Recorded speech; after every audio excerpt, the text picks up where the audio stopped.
I host a radio show Monday through Friday from 6 a.m. to 9 a.m. And sometimes I open up my show by saying that I am not an African American.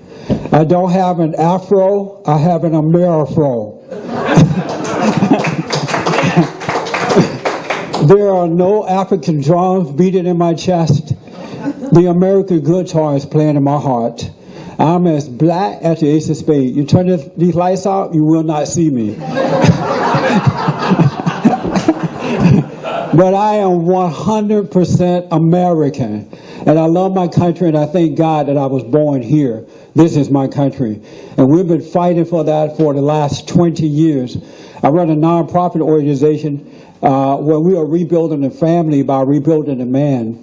And we have a home for young men that we bring in from around the country, and we show these guys how to overcome their anger, how to, help finish schools, help start a trade, or if they would like to go to college, we help them get into schools around the country. And we're doing the same thing with our after-school character building program, where we're showing these guys how to overcome anger and judge people based on character and not color. It's about the character of the person and not the color. And we've had good success, and I'm proud to tell you that we're celebrating 20 years this year. On the 16th of October, we're having a big celebration at the Radisson Hotel out by the airport there. And we have done this without the help of the government. Not one penny from the government. It's people helping us to help others. I met Rabbi Shifren a long time ago, and at the time he was teaching in the public school system, and he got fired for doing the right thing. So he called on us to help him out with the situation. We went to the schools and dealt with that. And from that point on, we developed a good friendship. And I have to tell you that Rabbi Shifren is like the ever-ready battery. He doesn't give up. He keeps going and going and going. And if I didn't believe in him, I would not be here tonight. And I just want to say he is the best thing that can happen for us. And I live in his district, so I will be voting for him. And we are encouraging others to do the same. Rabbi Shifren doesn't care that you call him a racist. You should hear him. They call him a racist, but he doesn't care. He loves what's right. He does what's right. And he's willing to stand for what is right. This man is so brave that he will go down to South Central Los Angeles at night, and I won't go down there at night. He's like, hey, Jesse, come on, let's go down. No, not me. I'll wait until the next day. But he's a brave man because he loves what's right. He's a man that you can trust, and I love him. He's like a brother to me. And I just want to encourage you to make sure you vote for him. I want you to tell other people about him. And also, in closing, I want to encourage you, especially white Americans, not to be afraid to tell the truth.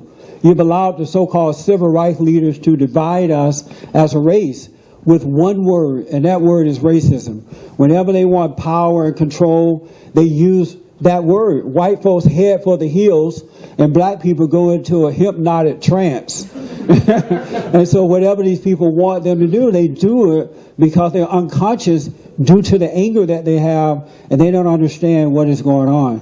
We got to come together as a people. This country is the greatest country in the world. Everybody and their mama are trying to come here. We can't even keep the illegals out. And so we got to come together. And the thing I love about the rabbi is that he doesn't care. He's not intimidated by the name calling. And we need America to come back together in that manner. Dr. King talked about character, judging people based on what is right.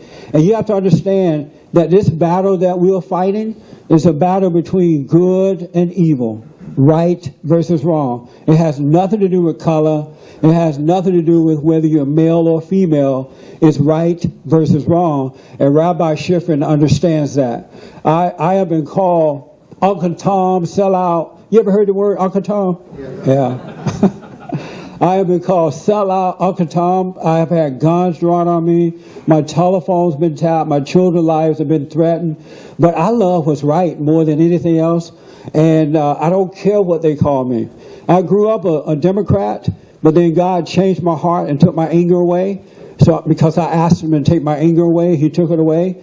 And then I felt free. So I went back to God and I said, I have one more favor for you. He's like, what is it?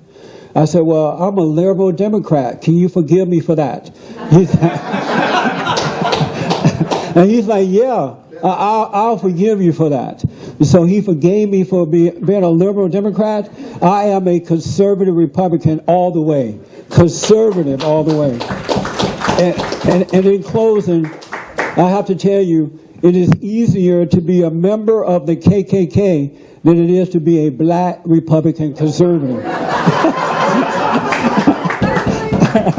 But because I love what's right, I love my country, and I'm not a coward, I let them call me whatever they want. We're standing up for what is right. And that's the type of man that Rabbi Shifren is. I love this man. I'm making a personal donation to him tonight. And I rarely do that for politicians. But I trust Rabbi Shifren. His word is his word. You don't have to worry about it. And so I want to encourage you to support him with your finance. Get the word out. Get people to the poll. Because if we all go and take our friends, he can win. He can win. This is the right time, right place. So please vote for him and please support him financially. Thank you and God bless you. And tell the truth, tell the truth, tell the truth. And that's how we're going to change this country. Yeah. Hey Jason, don't you have a function that's coming up soon? Oh yeah, that's right. As I said, we're celebrating 20 years of Bond on October 16th, my nonprofit. And we're going to be introducing you to some of the young folks that you've helped us to help over the years. So I really want you to come on October 16th, Radisson Hotel out near the LAX airport. And again, we have some cars, and I'm telling you, it's going to bring tears to your eyes to see these guys overcome their anger. We encourage them to get married before having children out of wedlock, because it's about family, it's about God, it's about country, it's about Constitution, it's about low taxes. It's not about your color. And these guys have been brainwashed and dumbed down by the so-called civil rights leaders, and they've been lied to. The family is broken, and they are paying a price for it. And that's why we're committed to rebuilding the family by rebuilding the man. So make sure you get a card from me and come out and meet some of the young folk. I have a white friend. Come here, Patrick. Come here, Patrick. Hey, Jesse, I've heard on the radio today that 91% of the black Americans are still voting for or supporting Barack Obama. How can you count? 91%. After knowing that this guy support abortion on demand, they know that Barack Obama is a racist. They know that he hates Israel. They know that he is a black liberation theology kind of a guy. They know that he believes in the redistribution of wealth. But what it is, the reason that they're still supporting him, because they think the same way too. I thought that way for a long time until I started to examine things. Black Americans are suffering not because of racism, but the lack of moral character. Long story short, 50 years ago, the government came in and became the daddy of the family, and the corrupt leaders became the head of the people, and that's when they lost their way. I grew up on a plantation down in Alabama, and I remember for colors only signs, for whites only. The movie theater once, growing up down there, and we were not allowed to sit in the downstairs with white Americans. We had to sit in the balcony. But that was fine because the seats in the balcony were better than the seats downstairs. so I didn't mind. But it's the brainwashing and demoralizing that they're controlling blacks by, because you can't control a moral people. You have to demoralize them in order to control them. And that's why they still support Obama. It's about color and not the character in their mind. And that's why we're working hard to change that. Great, good job. Yeah. She want to come out. This is not my event, but she want a question. No, it's not your evening, but why are you banned for dying? Because when you tell the truth, they go after you, and because white Americans are afraid, they cave in to these people.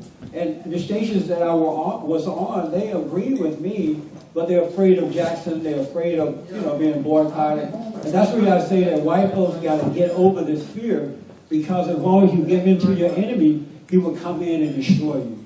Even with your children, if you're afraid to discipline your children, they'll take over the home and put you out because you're afraid of them. We have to operate in love.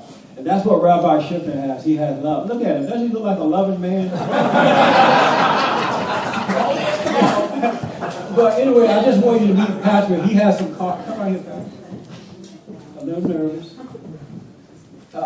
Patrick, he and his wife and son have been with us for almost 18 years or so, and he's committed to helping people to overcome, helping us to help others. Can you say something about Rabbi? He know the Rabbi as well. Is that right, Rabbi? Yeah, that'll cost him $5. That's right. I think I've got $5 in my pocket, by the way. But just to say about this guy, I know this guy for a long time. He's a bulldog. Yeah. And he comes around, he wants something, we know he wants something, he's after something, and he'll get it. And I thought about today, and I said, this guy, the same guy that we see acting the way as tenacious as he is, when he gets to Sacramento, he's going to clean house. Yeah. I can't wait to see him up there. So, we love you, man. We love you, Rabbi. All right, thank you, folks. Thank you again, Reverend. And now it's my pleasure to introduce our candidate, Rabbi Nahum Shifren. I met the rabbi about 3 years ago, who came into the office of the Courier, wanting to know if we would take letters to the editor, and then he handed me 6,000 words. And I said, well, yes, we do, but we'd like to get it over time. Since then, like so many of you, I've been the beneficiary of his in-the-face, tell the truth missives, the story of how they tried to discipline him and kick him out at the high school in Los Angeles, and how so many friends left to his defense. And as Reverend Peterson said, he loves his country. It's very obvious. He loves the people of this community. He loves his students. He's one of the few teachers who would stand up and tell students what they had to learn. And he suffered greatly because of it, and he is still here as he attempts again to gain public office so he can be a voice for all of us in Sacramento. We have to remember that regardless of the outcome of the election, he is getting his message, which is our message, across to everyone in a community that desperately needs that truth. And he will persist, and he will persist, and he will persist. So it's our pleasure that the Courier is supporting him and will endorse him this week officially for election in the 26th district. And now it's my pleasure to introduce our candidate, Rabbi Nahum Shifren.